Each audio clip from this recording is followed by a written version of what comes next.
Hi, my name is Brandie Paterakis, and I'm the owner of Blue Bee Counseling Services. I'm a mother and wife who is passionate about life and has found joy in helping others improve their mental health. The goal of this podcast is not only to provide enriching entertainment, but to help others in their pathway to have a more fulfilling life. This in no way is a replacement for therapy. Follow us on this journey of mental health awareness. Blue Bee Counseling Services now presents this podcast, Therapist Table Talk. Hi, thank you for joining us today at Therapist Table Talk. My name is Brandie Paterakis, and I'm the owner of Blue Bee Counseling Services located in South Jordan, Utah. And today, you guys are so lucky because I have two of the most favorite people in the world. Yes, we have some school teachers with us. All the kids are hiding underneath their chairs and running for cover because summer has been in and it's almost over. And so everybody is at their wits' end. Moms have been crying for 4 weeks now, and they are ready for their kids to go back to school. Maybe not all of them, but some of them. And so today we're going to discuss some really fun things about school. Dun, dun, dun. But first, we have to get to know who we have with us today. Start. My name is Leslie Goff, and I have been teaching school for 16 years, and first and second grade. And second grade right now is my love. So I just love that age is just my favorite. That is awesome. I love that. And I'm Natalie Huff. Ooh, almost changed my name. Hey, this is the place to do it if you're going to start. If you want to change your name, let's do it on social media. Okay, so my name is Natalie Huff. I just got done with my first year of teaching, and I am in kindergarten. So I love the younger grades. They have my heart. You know what? I just have to give a little bit of like love to all kindergarten teachers out there. I remember when my child went into kindergarten and I was like, there is no way. The kids were running all around everywhere and the teacher's like, okay, let's all sit down. And nobody was sitting down on the first day. And I was just thinking in my mind, my child is going to be a problem to cause this teacher to go into a mental breakdown. And this is going to be awful. And I'm not kidding you. By week 2, I went in to help in the schools and I was like, gosh, dang. She had them filing in rows and they were saying thank you, ma'am, and please, and all these great things. And I was like, you know what? There you go. Right there. Our school teachers are awesome, aren't they? We try. So it's amazing what happens in the first couple of weeks. That is true. Very true. That is true. That is true. Well, we're excited because summer has been so much fun. And now it's almost over. And we decided to do a podcast today on trying to help you parents out there, maybe even some of you kids and some of you teachers that might be listening in, on ways to get ready to go back to school. So buckle up your seatbelts, hold on, it's going to be a ride because we're going to share a bunch of ideas with you on some of the fun things that can happen or not happen in getting your young ones ready for school. So are we ready to dive in? I thought we could talk about 3 different concepts today.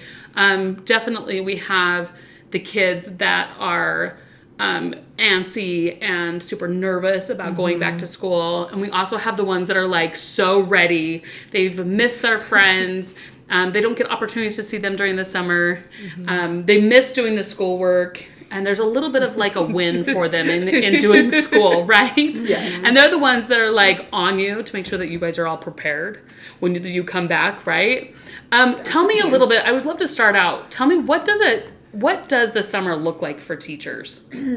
Well, for me, it's just taking a break, recharging, and then start thinking about how to change what worked well, change what didn't work well last year, and getting new ideas to start this year. Oh, I love that. That's awesome.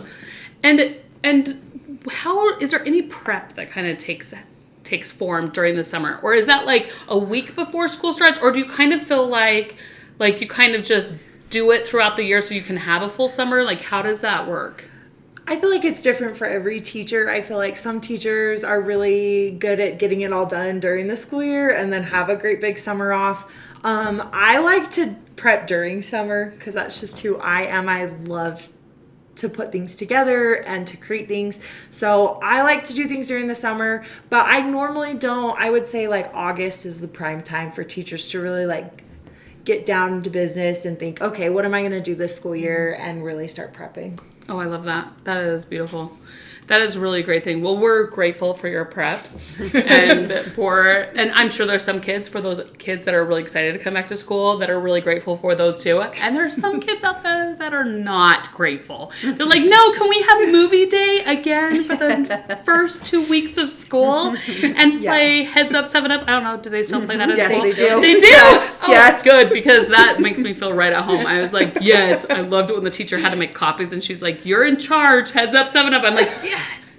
So there are all sorts of fun things that happen in school time. So let's dive in. What are some things that parents maybe could do in order to help their child get a little bit more prepared and ready to come back to school? Because I'm sure I've been a parent before. Well, I guess I still am. But I've definitely had kids in elementary school.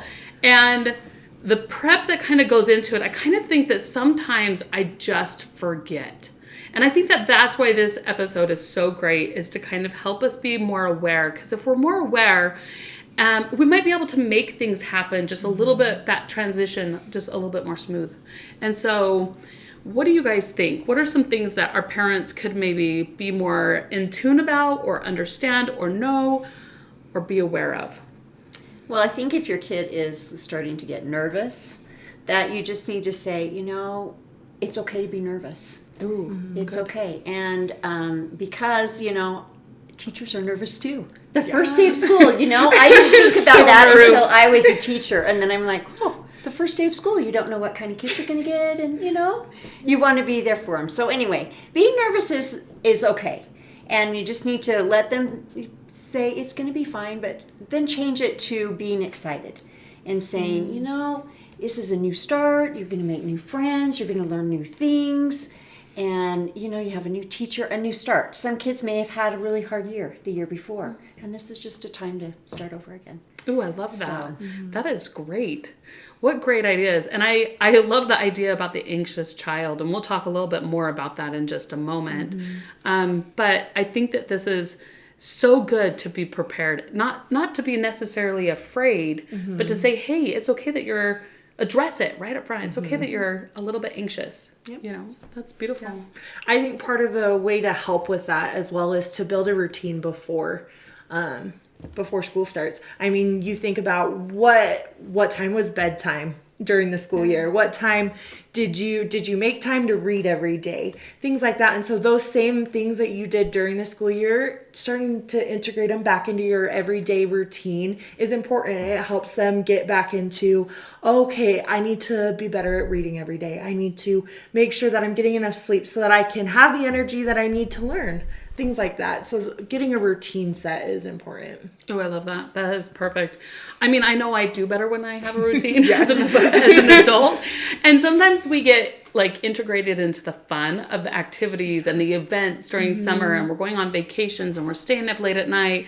And those can all have a really big toll on our mental health. Yes. And so in order to set things in a really great way right up front, it could be a really great idea to establish that routine. I was kind of laughing a little bit. I had this sarcastic comment that was about to come out where I was like, so people get out of a routine? That's possible? Because I never even started one when I had kids. I'm like, you want to go to bed? All right, go to bed. Yeah, I realized my error of my ways, don't do that. But this is a great idea to recognize these things beforehand. So routines is such a good idea. Yeah. And to start a couple of weeks before school starts. So it's not let's just do it the day before, because then, Yeah. You need to go to bed tonight because you got school tomorrow. Yes, let's start. Let's change that. I mean, most parents do that, so it's okay. Good, huh? Yeah. The 12 o'clock curfew should not happen right before the day before school starts, everyone.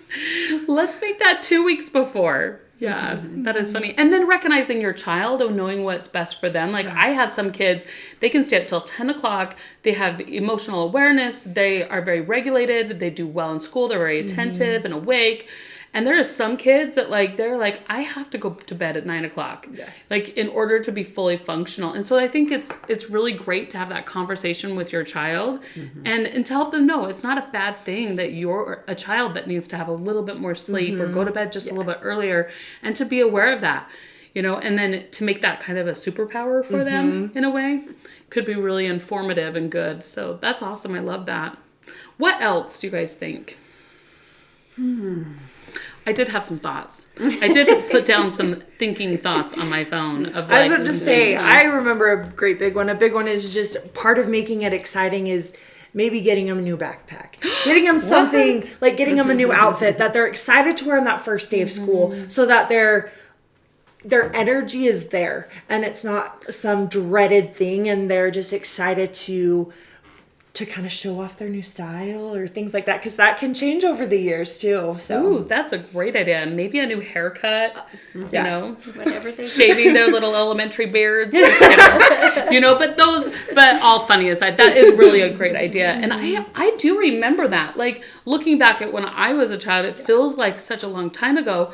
But that was the anticipation. Like I was excited all through the summer because my mom kind of was one of those shopping deal type of, so she would go at the end of the school year, get all the deals and all the clothes, and then they'd sit in my closet all summer long, staring at me.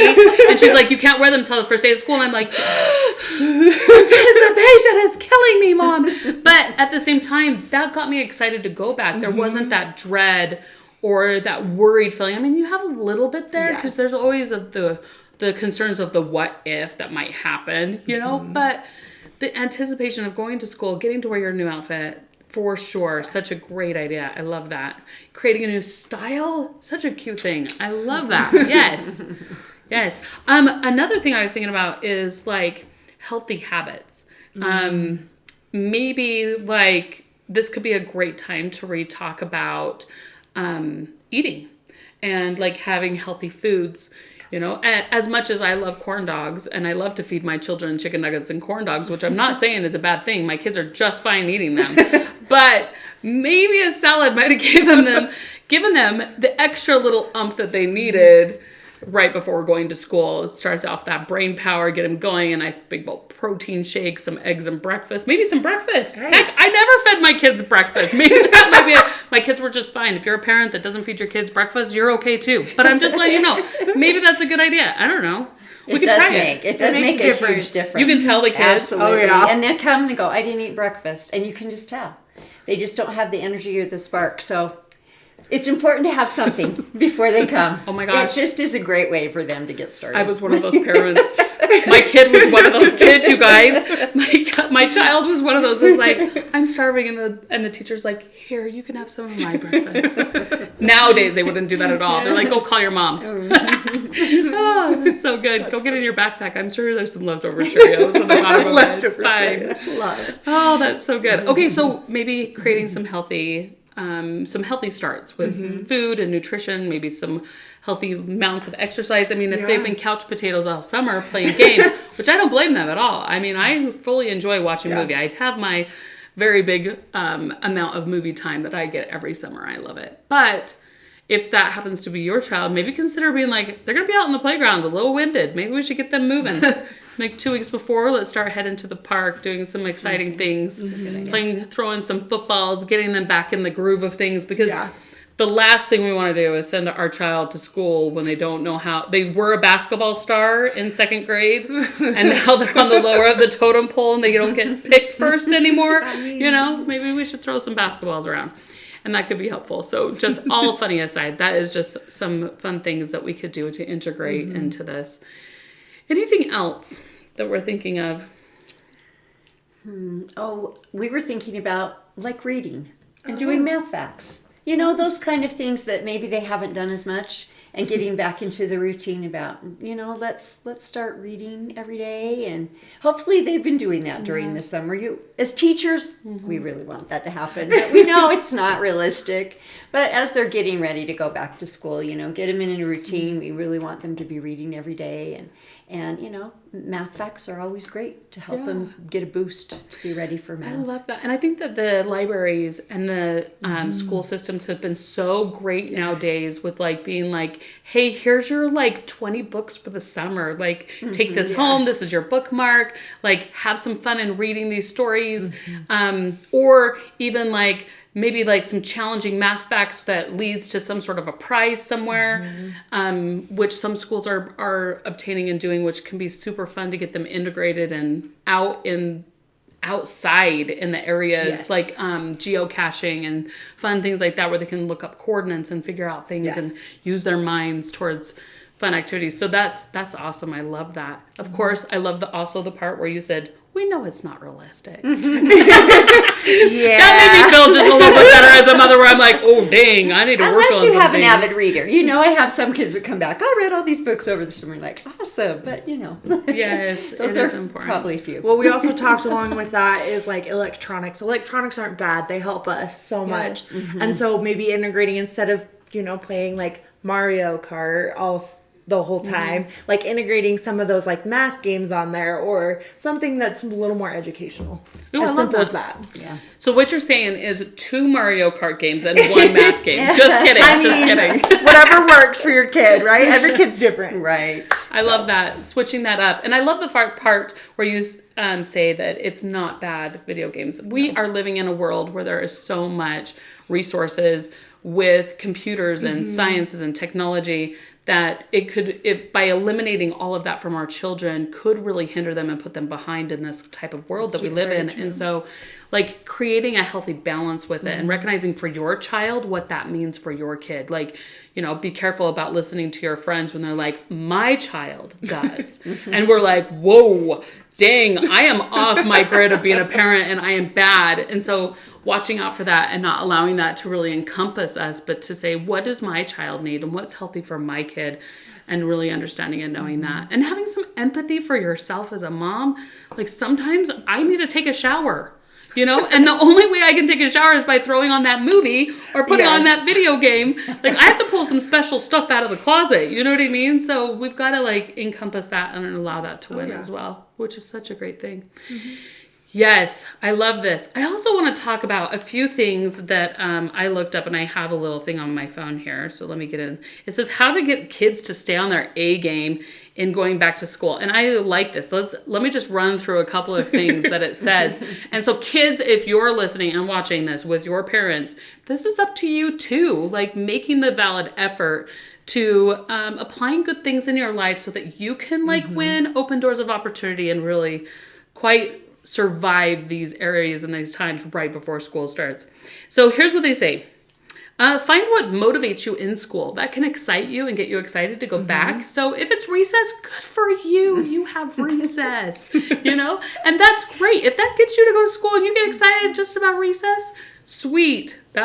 You want to see your friends. Great. Lunchtime. You really are looking forward to that chicken salad. Like whatever it is that you have, use it.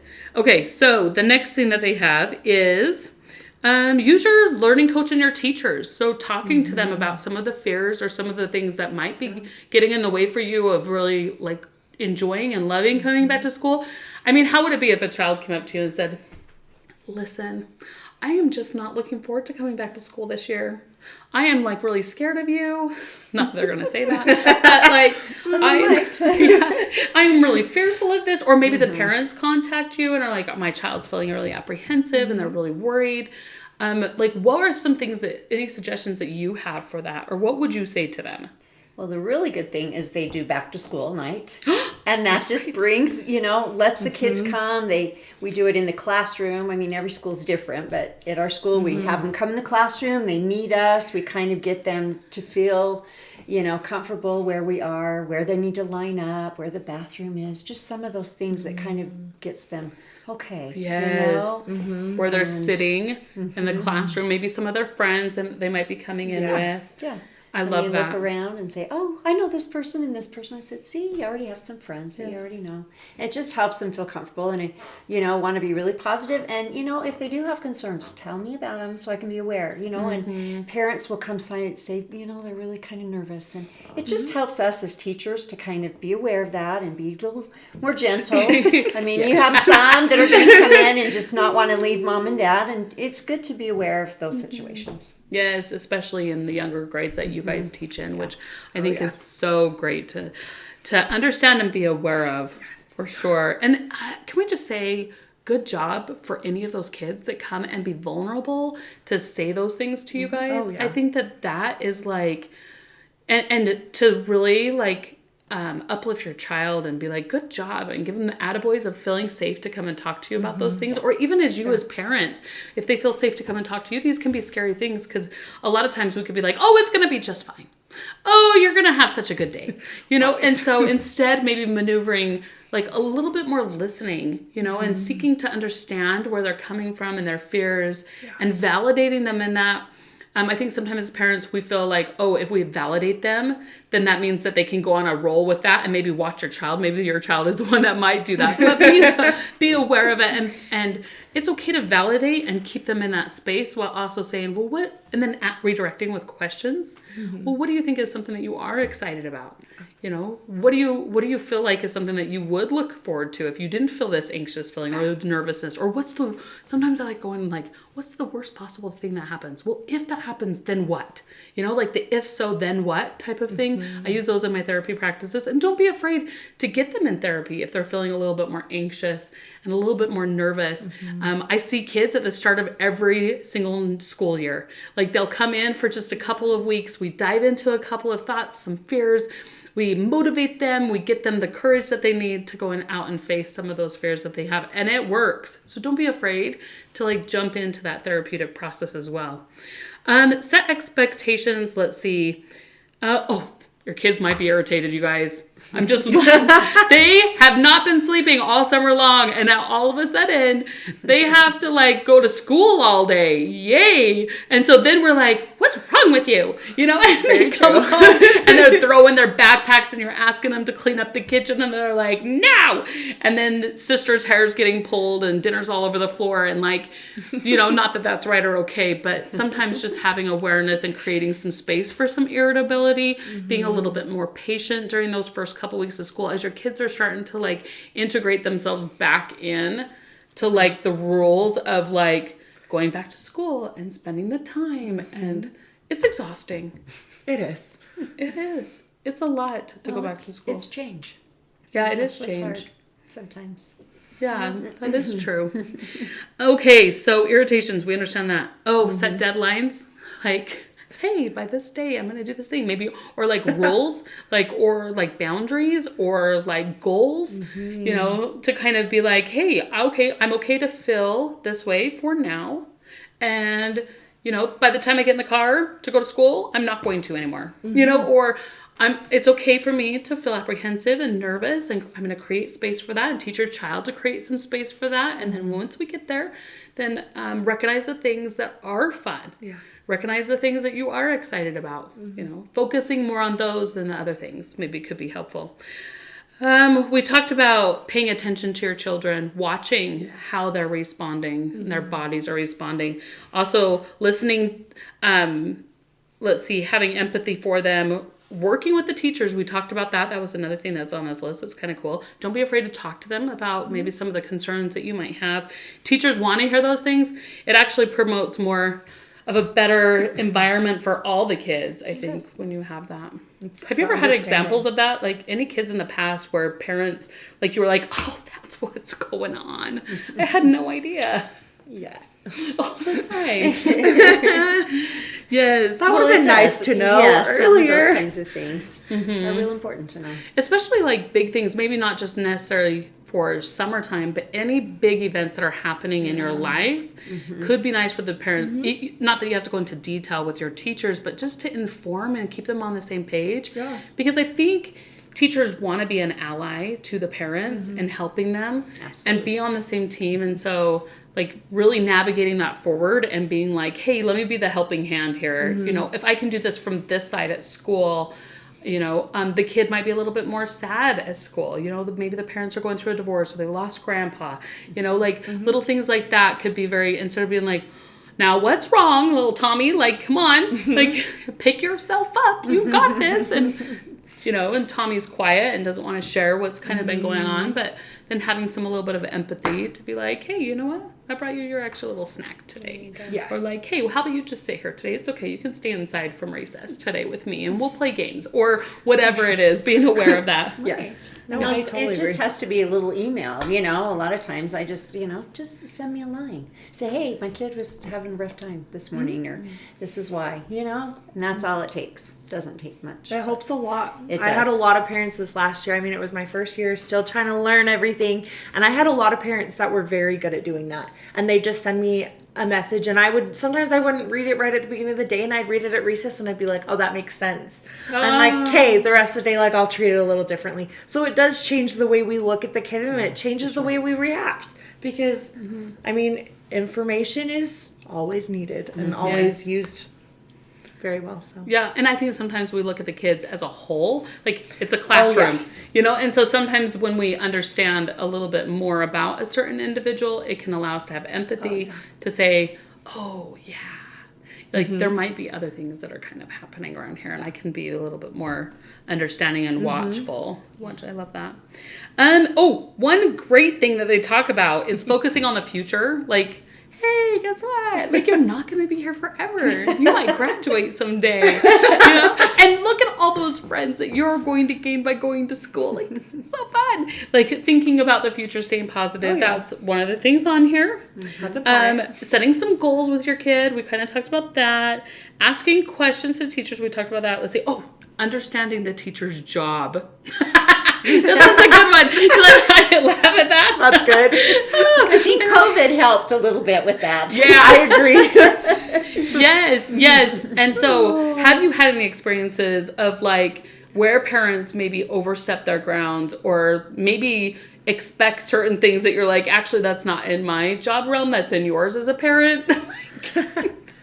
I think teaching kids how to be polite is a big thing that parents expect teachers to teach. And that's something like we can help them. We can teach them to say please and thank you and things like that. But being polite is something that needs to come from the home. The parents need to teach them that to help us help them at school. And I think that's a big thing that sometimes parents overlook. That's a beautiful statement. I love that. Hey, parents at home, teach your kids to be polite, okay? Can you do these teachers a favor? Just kidding. But really, like that, I think that's a great statement. Anything else you can think of that might be helpful for parents to understand, like, their role is not your role? I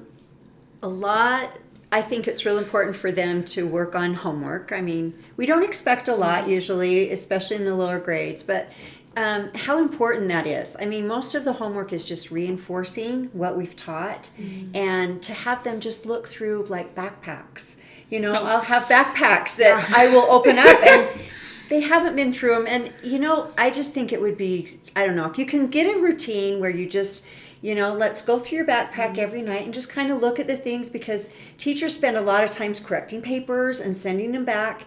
And kind of I'm hoping that you will see, this is something maybe I can help my kid at home with a little bit more.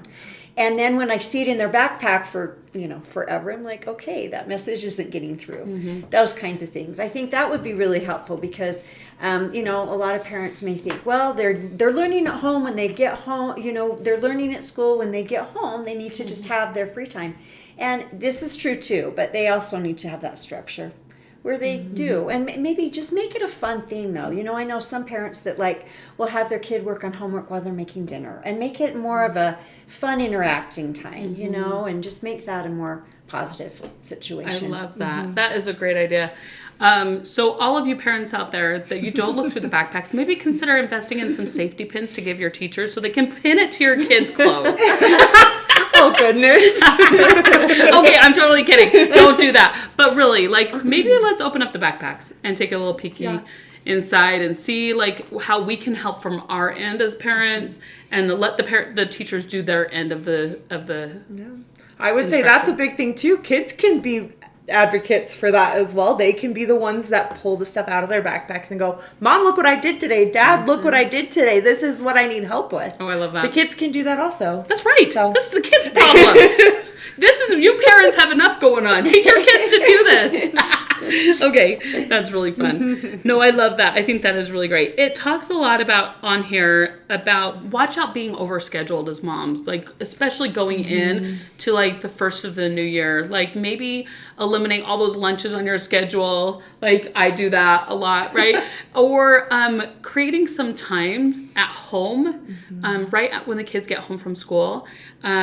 And that could be really informational. Like I love the fact of like when the kids walk in the door and you put down your thing and go and ask questions, and they might be very like stiff or very selected on their wording that they use, but the more that you create curiosity within them, the more they're going to open up and share. So I think that could be like a really great start to, at least if you don't do it all year long, maybe consider doing it for the first couple weeks of school, which could be really helpful.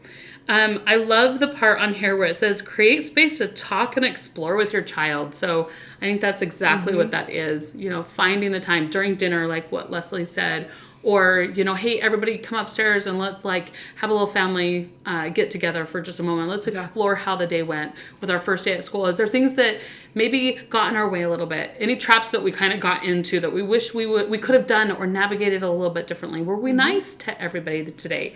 You know, is that something that we need to work on at home? Right? You're welcome. You're welcome. You're great. Yeah. And then understand burnout. Like for our especially for us as parents, like after summer, it's a lot.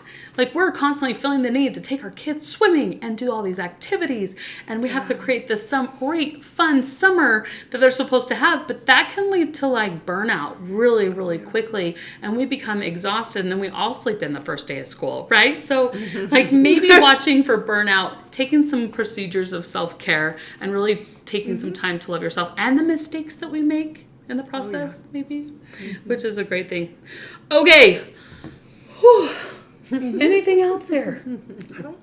I think we hit it all. I think we did too. I think it was a beautiful thing. I just want to talk about a few things just right at the end about an anxious child. These children can quite struggle in school, and it's understandable that they do.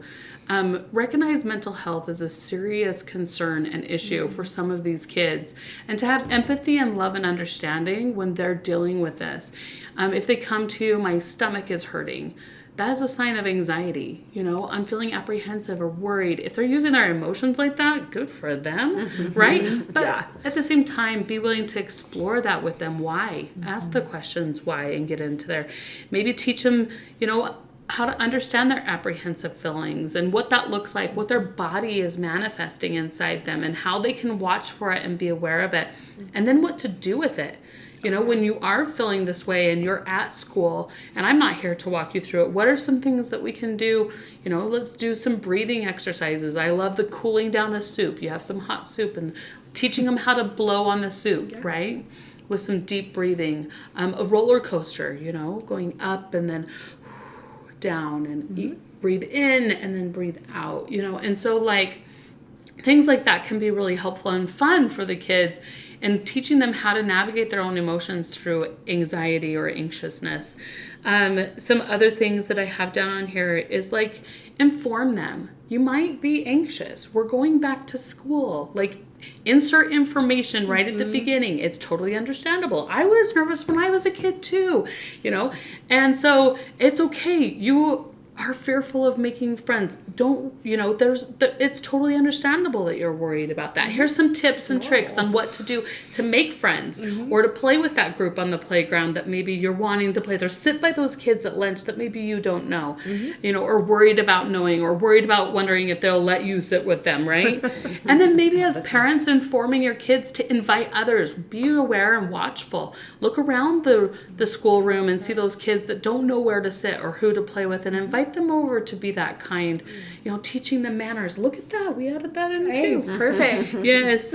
Validate them ahead of time. You don't have to just do it after they came home from school and told you about their anxiety, but validate their concerns before they go to school. Validate them a couple weeks before school, right? And so that they can like start working through some of those things that are good. And of course, you know your child might not be one that can start dealing with those things until the night before. And so understanding that as well, and how your child navigates and needs to see the world and things. What to do with feeling anxious and setting goals. Recognize how your body feels. And not only just your children, but yours as well in sending your children off. Helping them understand the school bus. You know, sometimes I've had parents like follow the school bus to school the first day, right? Like, and then recognizing how healthy or unhealthy that could be, right? But for your child, that might be something that could release some of the apprehensive feelings. All right, this is awesome. Well, I hope that today you were filled and fed with all sorts of fun knowledge about how to help your child create a really meaningful school experience that like just kicks them off into the school year in such a great and positive way. And really, it is up to you in some of the way that you handle the situations. You look at things, you correspond, you talk with them, you're aware. That awareness and teaching them how to recognize their emotions and their feelings and that they're okay that they have them. And that's actually normal to be a little bit scared and fearful on the first day of school. So we're so excited to thank you so much for coming and being with me on this fun podcast and video. If you want to watch it, we have it on YouTube and Spotify for all of your viewing pleasures. And then watch out for next time. We're super excited. We're going to be talking about my favorite subject, which is self-esteem. Dun, dun, dun. Super excited. Thank you for joining us and have a wonderful, wonderful first day of school. Yes. Okay, see you later. Bye.